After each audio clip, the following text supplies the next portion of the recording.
অযোধ্যার রাম মন্দিরে পাহাড় প্রমাণ দুর্নীতি কাদের মদতে কিভাবে চলতো প্রণামী চুরির চক্র উত্তর খুঁজতে তদন্ত করছে উত্তরপ্রদেশ পুলিশের একটি বিশেষ তদন্তকারী দল।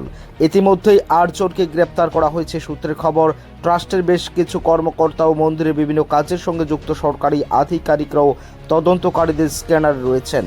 মন্দিরের জন্য জমি কেনা বা নির্ধারণের সময় তাদের লেনদেন খতিয়ে দেখা হচ্ছে বলে খবর।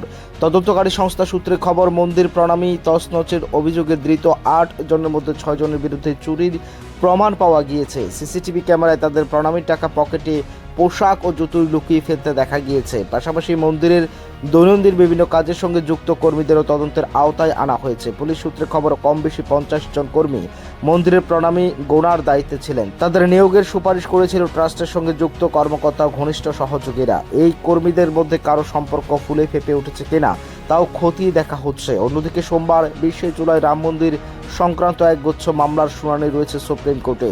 মামলা শুনবে প্রধান বিচারপতি সূর্যকান্ত মিশ্র, বিচারপতি জয়মাল্য বাগচি ও বিচারপতি বি মোহানার বেঞ্চ। এদিনেই শীর্ষ আদালতে অন্তর্বর্তী তদন্ত রিপোর্ট জমা দেওয়ার কথা সিটের। পাশাপাশি এই মামলা নোটিশ দেওয়া হয়েছিল শ্রীরাম জন্মভূমি তীর্থক্ষেত্র ট্রাস্টকেও। এদিকে সংসদের অধিবেশনে বিষয়টি নিয়ে সোচ্চার হতে চলছে বিরোধী শিবির।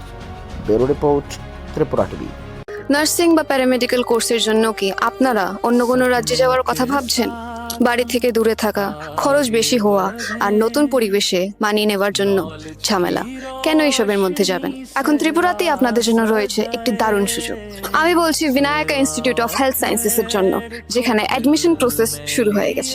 জিএনএম, বিএসসি নার্সিং, বিএমএনএস আর বিএমএরাইট এর মতো ক্যারিয়ার ওরিয়েন্টেড কোর্সেস এর জন্য অ্যাডমিশন আরও। সবচেয়ে বড় সুবিধা হলো এই ইনস্টিটিউটটি ত্রিপুরা ইউনিভার্সিটির সাথে অ্যাফিলিয়েটেড, যার জন্য আপনারা কোয়ালিটি আর রেকগনাইজড এডুকেশন পেয়ে যাবেন। The best part of this institution is no donation, no broker. আপনারা নিজেই Vinayak institute of health sciences এ এসে নিজের অ্যাডমিশন করিয়ে নিতে পারবেন। যদি আপনাদেরও স্বপ্ন হয় হেলথ কেয়ার সেক্টরে একটি সাকসেসফুল ক্যারিয়ার গড়ে তোলা, তাহলে এই সুযোগটি হাতছাড়া করবেন না।